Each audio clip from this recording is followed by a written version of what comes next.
Kufuatia matukio ya uporaji na mauaji yanayoendelea kuripotiwa jijini Mbeya, hali hiyo imezua hofu kwa wananchi wa maeneo mbalimbali. Mwenyekiti wa mtaa wa Mwenge uliopo kata ya Rwanda jijini Mbeya, Hezron Montindiri, amewataka wananchi wa eneo hilo kuzingatia taratibu zilizowekwa kwenye mabango yaliyobandikwa mtaani kwa lengo la kuimarisha usalama. Miongoni mwa taratibu hizo ni kutotembea kwenye vichochoro usiku kuanzia saa 3 hadi saa 12 alfajiri, pamoja na kutoa taarifa kwa mwenyekiti wa mtaa pale mgeni anapowasili ili aweze kutambuliwa. Aidha, baadhi ya wananchi wa eneo hilo wameunga mkono uwekaji wa sheria na kanuni hizo, wakiamini kuwa zitasaidia kuimarisha ulinzi na usalama wa wakazi wa mtaa huo. Kwa majina naitwa Elisha Masoro Katondo, ni dereva bodaboda katika kituo hiki cha Makete ambacho kiko ndani ya Kabu. Mimi binafsi namuunga mkono, hiyo imekaa vizuri tu, wala haipingani na sheria za Tanzania, iko tu vizuri. Kwa maana hiyo tuko tayari kumuunga mkono. Mwenyekiti Montindiri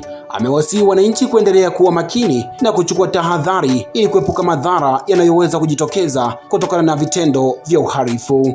Kwa majina anaitwa Hezron Montindiri, ni mwenyekiti wa mtaa wa Mwenge.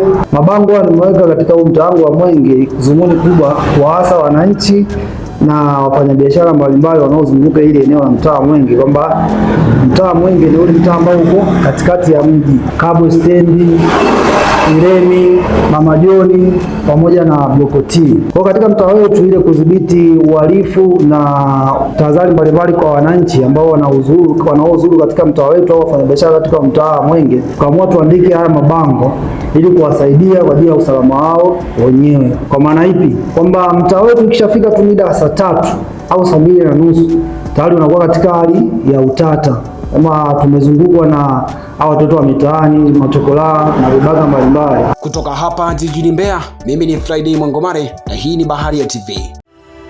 Asante kwa kuifuatilia Baharia TV.